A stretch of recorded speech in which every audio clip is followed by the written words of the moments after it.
안녕하세요. 한미교회 김민석 목사입니다. 하나님의 뜻, 하나님의 인도라고 하는 브루스 월키 교수님의 책을 중심으로 해서 공부하고 있는 시간입니다. 오늘은 세 번째 시간인데요. 하나님의 뜻을 찾는 이방인들의 방법이라고 하는 주제의 내용을 같이 공부하도록 하겠습니다. 혹시 여러분들이 교재를 가지고 계시면 책의 챕터 2 제2장에 관한 내용을 같이 좀 생각해 보겠습니다.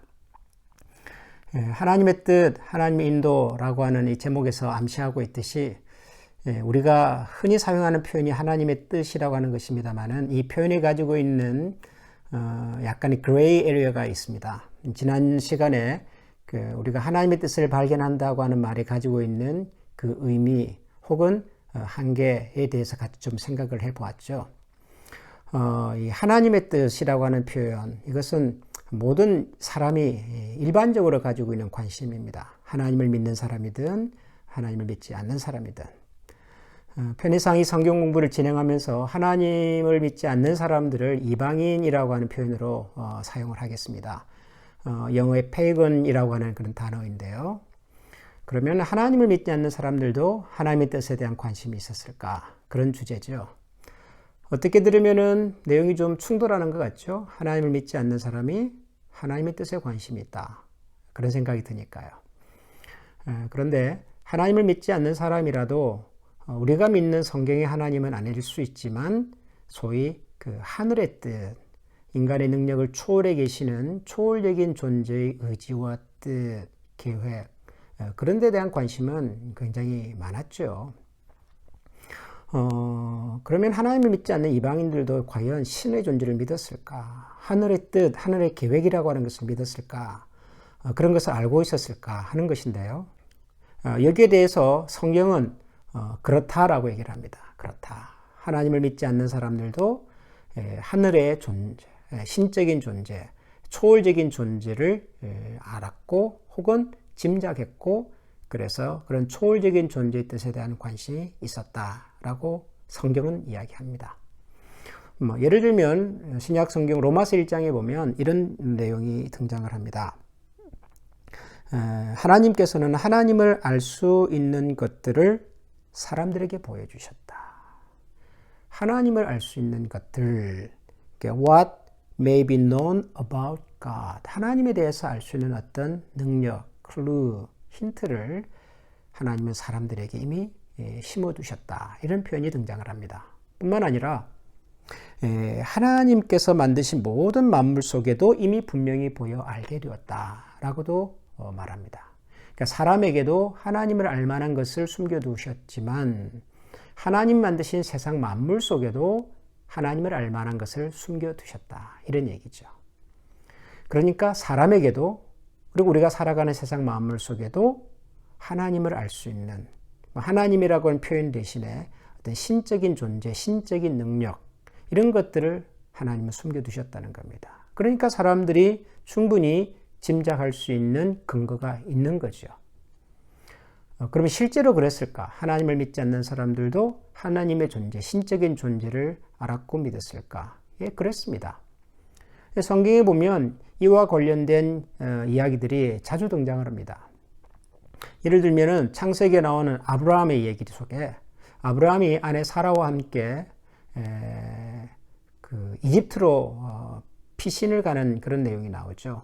그가 살았던 가나안 지역의 흉년을 피해서 이집트로 피해가는 이야기가 나옵니다. 그런데 거기서 하마터면 자기 아내 사라가 이집트의 왕인 파라오의 아내가 될 뻔하지요. 아브라함이 처음부터 자기 아내를 아내라고 얘기하지 않았기 때문입니다. 그런데 하나님께서 꿈에 파라오의 꿈에 나타나서 네가 데려오려고 하는 이 여인은 아브라함의 아내다. 그래서 함부로 해하지 말아라 라는 경고의 말씀을 주시고는 파라오가 그 경고를 듣고 아브라함과 아내 사라를 돌려보내는 이야기가 나옵니다. 비슷한 이야기가 뒤에 보면은 이 블레셋의 아비멜렉이라고 하는 사람에게도 나타납니다. 비슷한 상황인데요.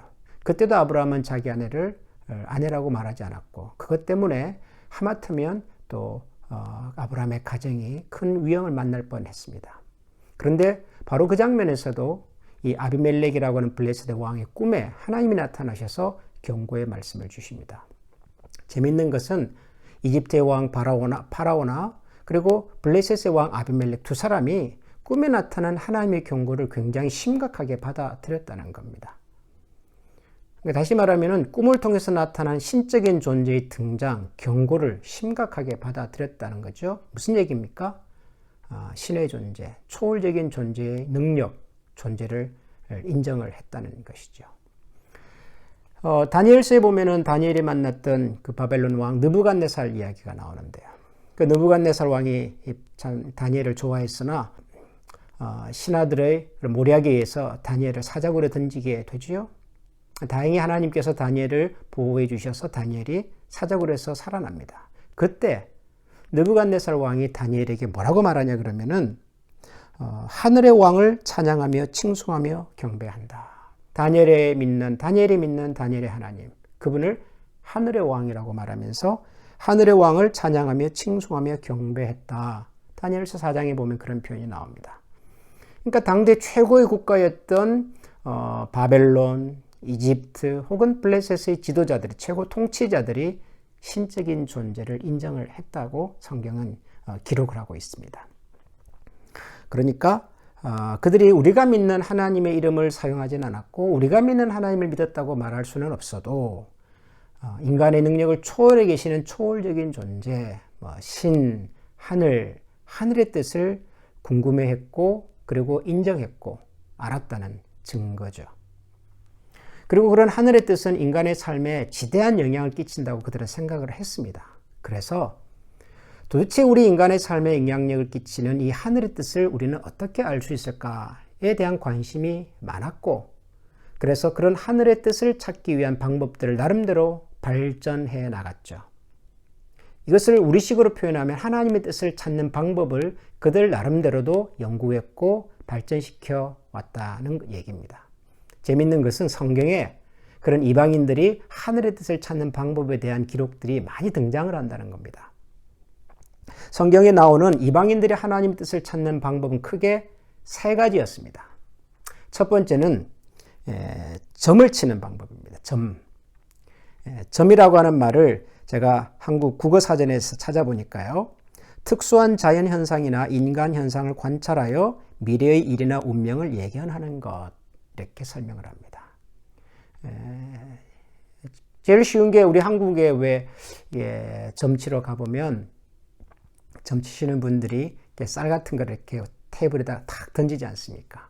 그러면 쌀의 모양을 보고 그 사람의 운명을 예견하지요. 예를 들면 그런 것입니다. 고대에는 막대기나 화살을 던져서 땅에 떨어진 화살의 모양, 막대기의 모양을 보고 미래를 운명을 예견하기도 했습니다. 막대점 혹은 화살점이라고도 말할 수 있겠죠. 더 대표적인 것은 제비뽑기입니다. 제비뽑기는 주로 돌멩이 같은 것을 사용했다고 기록이 되어 있는데요. 구약성경 요나서를 읽어보면 요나가 하나님의 말을 듣지 않고 도망가다가 풍랑을 만나죠. 근데 풍랑을 맞는 배에 타 있는 모든 사람들이 이건 분명히 하늘의 저주다. 우리 중에 하늘의 뜻을 거스르는 사람이 있다. 그 사람을 찾아내서 제물을 드리면 풍랑이 잠잠해질 거다. 그래가지고 그 자리에서 제비뽑기를 하지 않습니까? 그리고 그 제비뽑기에 하필이면 요나가 당첨이 되지요. 제비 뽑는 방법, 이것도 점치는 대표적인 방법이었습니다. 하늘의 뜻을 찾는 첫 번째 방법이 이런 점을 치는 것이었습니다. 자연현상, 인간의 현상을 관찰함으로써 미래를 예견하는 것. 이제 두 번째 등장하는 것이 뭐냐 그러면은 별점입니다. 하늘의 별을 보고서 운명을, 미래를 예견하는 거죠. 성경에 보면은 이런 표현들이 많이 나옵니다. 특별히 하나님께서 선지자들을 통해서 너희들은 하늘을 살피는 자, 별을 보는 자들을 삼가해라, 용납하지 말아라, 가까이 두지 말아라, 이런 표현들이 나옵니다. 하늘을 살피는 자, 별을 보는 자들, 바로 이분들이 고대 점성술사들이죠. 하늘의 별을 보고서 운명을 예견하는 사람들입니다. 고대 사람들은 신이 존재하냐면 신이 거하는 곳은, 사는 곳은 별이다라고 생각을 했습니다. 별은 신이 거하는 장소이기 때문에 그 별을 잘 관찰하면 그곳에 살고 있는 신의 뜻도 알 수 있다라고 생각을 했습니다. 그래서 별을 관찰해서 신의 뜻을, 하늘의 뜻을 찾으려고 했던 것이 바로 별점입니다. 세 번째로 등장하는 것이 이제 동물을 잡아서 동물의 간에 나타나 있는 흔적을 가지고 미래를 예견하는 겁니다. 이게 좀 무시무시한 방법이지요. 실제로 이런 점이 있었습니다.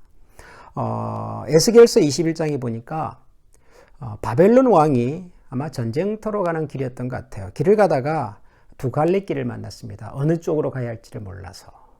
그래서 뭘 했냐 그러면은 성경에 이렇게 기록이 되어 있습니다. 화살을 들어 흔들어서 우상에게 묻고 희생 제물의 간을 살폈다. 화살을 들어서, 이거 화살점 제가 말씀드렸죠.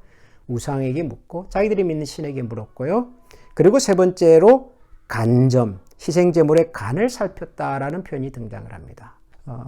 사람의 신체 기관 중에서 간이 가장 무겁다고 합니다. 그러니까 단위 면적당 무게가 가장 무거운 기관이 간이라고 합니다. 그래서 만약에 신이 존재한다면 우리 인간을 향한 그 신의 뜻은 간에다가 새겨두었을 거라고 믿었던 거죠. 그 동물의 간이 가장 무거운 부위이기 때문에 그 동물의 운명, 그 간을 통한 세상의 운명을 거기다가 심겨두었을 거라고 믿었다는 거죠. 그래서 동물을 잡아서 동물의 간을 살피고 간에 나타나 있는 흔적을 가지고 문양을 보고 미래를 예견했다고 합니다. 이게 나중에 더 발전을 하면은 이제 인신제사로 가지요. 사람을 잡아서 사람의 간의 모양을 보고.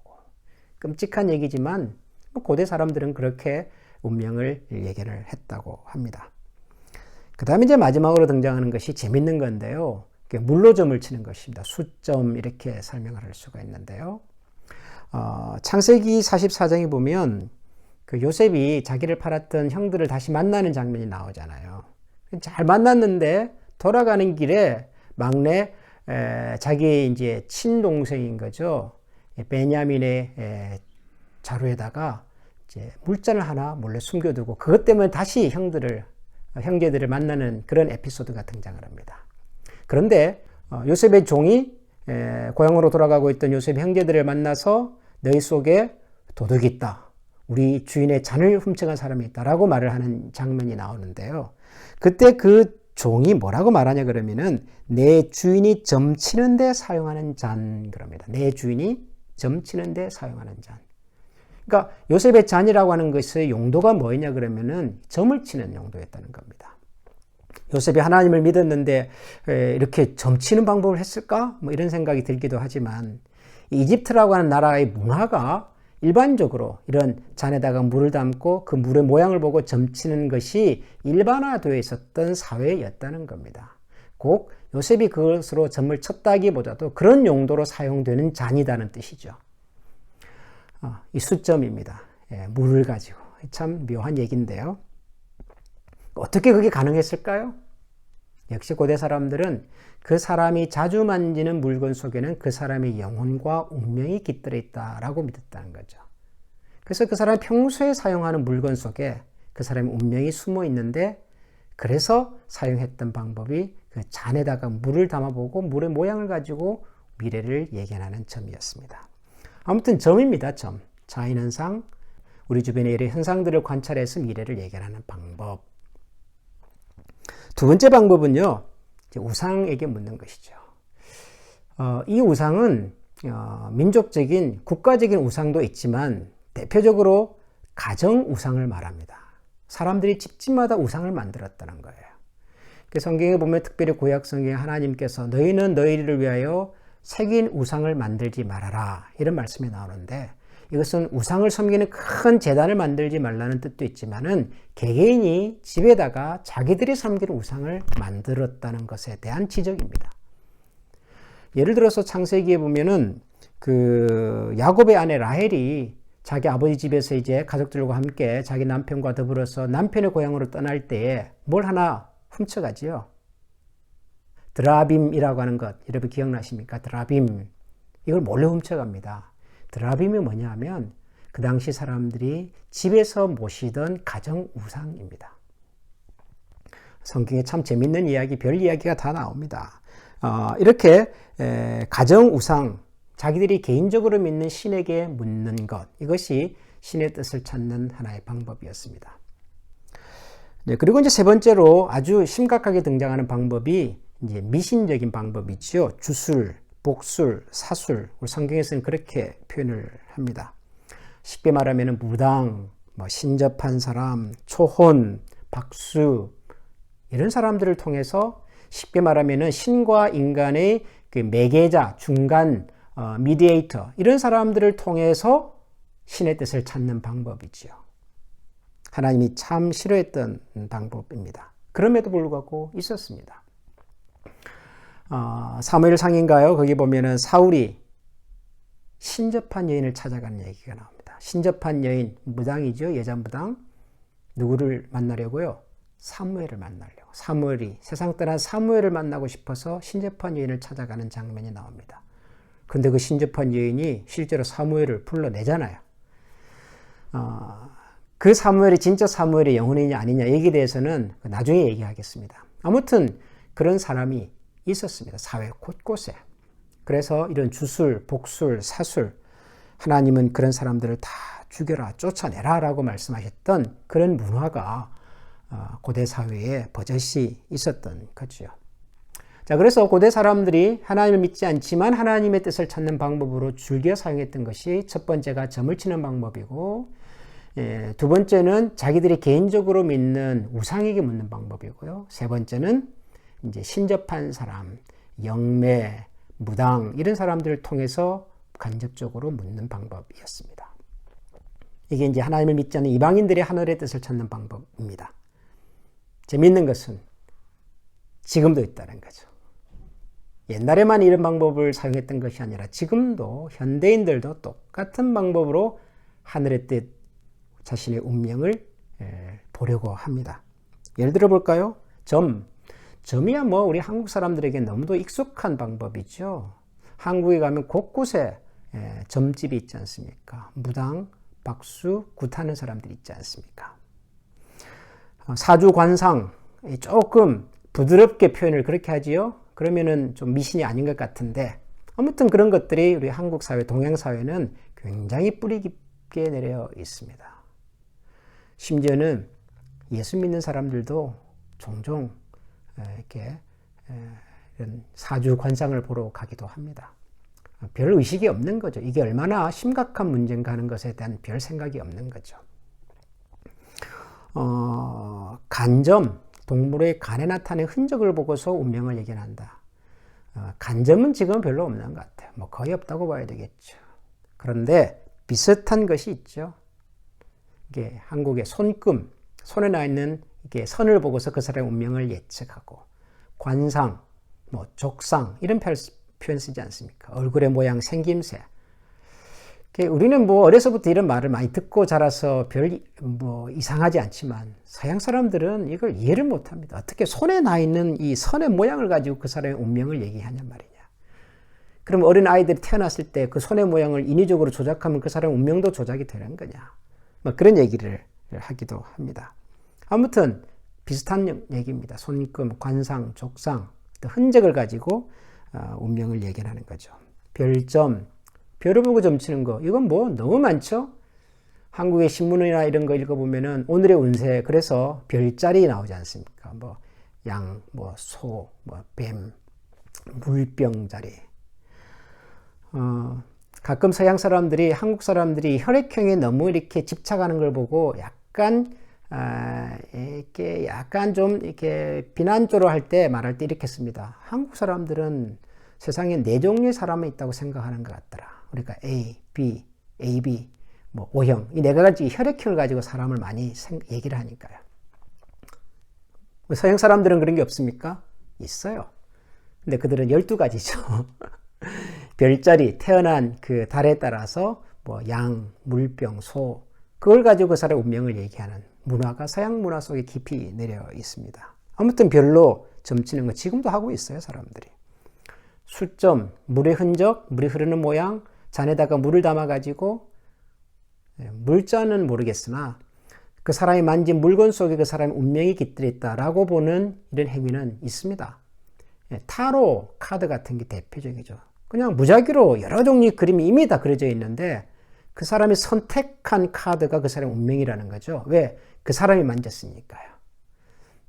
근데 이게 젊은 사람들이 얼마나 이걸 많이 보는지 모릅니다. 재밌어서 보기도 하고 실제로 심각하게 보기도 하고요. 점, 많습니다. 지금 뭐 동서양을 막론하고 있습니다. 가정우상 드라빔, 옛날에는 드라빔이었는데요. 요즘은 한국에 가면은 이제 신주라는 게 있죠. 집집마다. 집집마다는 아니고 무속신앙을 깊이 신봉하는 분들이 집에 가보면은 이렇게 신주가 있습니다. 조그마한 집을 하나 만들었고 신이 거하는 곳이죠. 실타래도 거기 넣고 쌀도 거기다 넣고요. 절도 하고. 뭐 동남아 문화적 배경을 가진 분들의 가게나 집에 가보면 그런 신주가 다 있습니다. 저희 지역에 베트남 쌀국수 맛있게 하시는 할머니 가게가 하나 있는데요. 그 가게 가보면 신주가 있어요. 그분들이 믿는 신들을 모신 곳이죠. 신주 있습니다. 신주만 있는 것이 아니라 한국 사람들 같은 경우는 부적 같은 것도 있죠. 집 곳곳에다가 부적을 붙여놓고 악기를 이렇게 악귀로부터 우리를 지켜준다라고 하는 신적인 어떤 신비한 능력을 갖고 있다고 믿는 것입니다. 서양에서는요, 드라큘라 영화 보면은 십자가, 뭐 마늘 이런 것이 신비한 능력, 악귀를 물리친다 이렇게 믿었죠. 십자가 부적도 있습니다. 저는 제가 전도사로서 처음 교회 봉사를 할 때 저희 부목사님과 함께 신방 같은 집에서 십자가 부적을 본 적이 있습니다. 십자가 부적이 뭐냐면 이분이 원래는 예수님을 안 믿는 분인데요. 그러니까 무속신앙을 가졌던 분인데요. 항상 머리맡에다가 부적을 붙이고 살았어요. 그래야 잠을 잘 수가 있다. 늘 뭔가 고민이 있고 생각이 많았는데 부적이 있어야 잠을 자는 거예요. 이분이 예수님을 믿게 됐어요. 그래서 목사님 설교를 들어보니까 부적 그런 거 하면 안 된다 그러거든요. 그래서 부적을 뗐답니다. 부적을 떼고 나니까 뭔지 모르게 불안한 거예요. 잠도 잘 못 오고. 그래서 그 자리에다가 십자가를 그래서 붙였습니다. 빨간색 사인펜으로 십자가를 딱 정성껏 그려가지고 딱 붙여놨더라고요. 그 시방 갔던 저희 부목사님께서 잘 설명을 해서 그 십자가를 그림을 떼왔습니다. 충분히 그 마음은 이해하지만 그 동기 자체가 하나님이 기뻐하신 일이 아니라고 보았기 때문에 충분히 그럴 수 있습니다. 십자가도 부적이 될 수가 있습니다. 그 다음에 세 번째 미신, 뭐 이렇게 무당, 초혼, 접신자, 영매, 이건 뭐 동서양을 막론하고 많죠. 한국의 무당들이 초혼, 강신굿, 죽은 사람의 영혼을 불러내서 대화하는 것, 뭐 이런 것들이 있고요. 서양 문화에서도 이 컬트 문화라는 게 있죠. 그 영매들이 카드나 혹은 뭐 이렇게 수정구슬 이런 걸 막 만지면서 그 사람에 대한 운명을 예견하는 거, 이게 많습니다. 미국 아리조나에 가면 세도나라고 하는 곳이 있죠. 유명한 장소입니다. 붉은색 바위산, 뭐 베알락인가요? 뭐 그런 장면. 사람들이 거기 가서 뭘 하냐 그러면 기도하고 명상합니다. 왜냐하면 미국에서 어쩌면 전 세계에서 영적인 기운이 가장 강력한 곳이 이곳이다라고 그들이 생각하기 때문에요. 근데 재밌는 것은 그곳에 교회당도 있습니다. 하나님을 가장 강력하게 만날 수 있다고 생각했는지 모르겠습니다만 세도나 현대인들이 굉장히 많이 방문을 합니다. 있어요. 지금도 점도 있고요. 개인적으로 믿는 우상도 있고요. 그리고 미신도 있고요. 그러니까 옛날이든 지금이든 하나님을 믿지 않는 사람들도 하늘의 뜻, 하늘의 계시, 신탁, 하나님의 뜻에 대해서 관심이 많았고 알고 싶어 했고 이런저런 방법들을 동원해서 알려고 했다는 겁니다. 그런데 여기에 대해서 성경은 아주 분명하게 얘기합니다. 신명기 18장 10절에서 12절에 이런 말씀이 있습니다. 그의 아들이나 딸을 불 가운데로 지나게 하는 자나 점쟁이나 길흉을 말하는 자나 요술하는 자나 무당이나 진언자나 신접자나 박수나 초혼자를 너희 가운데에 용납하지 말라. 이런 일을 행하는 모든 자를 여호와께서 가증히 여기시나니 이런 가증한 일로 말미암아 네 하나님 여호와께서 그들을 네 앞에서 쫓아내시느니라. 절대로 이런 사람을, 이런 문화를 용납하지도 말고 가까이도 하지 말라고 아주 엄중하게 하나님께서 경고하셨습니다. 그럼에도 불구하고 고대 이스라엘 사람들도 그랬고 지금도 그렇고 하나님을 안 믿는 사람은 당연히 그러고요. 심지어는 하나님을 믿는 사람들조차도 이런 일에 관심이 많습니다. 여전히 이런 것을 기웃거립니다. 궁금해하고요. 이런 얘기를 하면 솔깃해하고요. 그리고 이런 류의 얘기를 가지고 뭐 집회를 하거나 그러면은 구름대처럼 사람들이 몰립니다. 지금도. 왜 그럴까요? 왜 이런 일에 사람들이 이렇게 관심을 많이 기울일까요? 브루스 월키 교수님은 이 2장, 이방인들이 하나님의 뜻을 찾는 방법에 대한 내용을 시작하면서 이런 말로 그 2장을 시작을 했습니다. 제가 읽어보겠습니다. 사람은 누구나 미래의 일을 예견해 자신의 운명을 통제하고 싶어 합니다. 사람들은 미래의 일을 알 수 있는 가장 좋은 방법이 하나님 생각을 아는 것이라고 믿습니다. 이것이 사람들이 하나님의 뜻 알기 세미나에 떼지어 몰려드는 이유입니다. 사람들은 미래의 일을 예견해서 자신의 운명을 통제하고 싶어 한다. 그러니까 미래를 왜 알고 싶으냐 그러면은 미래의 내용을 미리 알아서 내 운명을 내가 통제하고 싶어 한다는 겁니다. 만약 미래에 나에게 불행한 일이 있을 것 같다 그러면 그것을 미리 방지하는 거고요. 좋은 일이 있다 그러면 미리 준비하고, 그래서 내 운명을 내가 통제하고 싶어서 자신의 미래에 대해서 알고 싶어 한다는 겁니다. 그럼 미래의 일을 알 수 있는 가장 좋은 방법이 뭐예요? 그건 하늘의 뜻을 아는 거죠.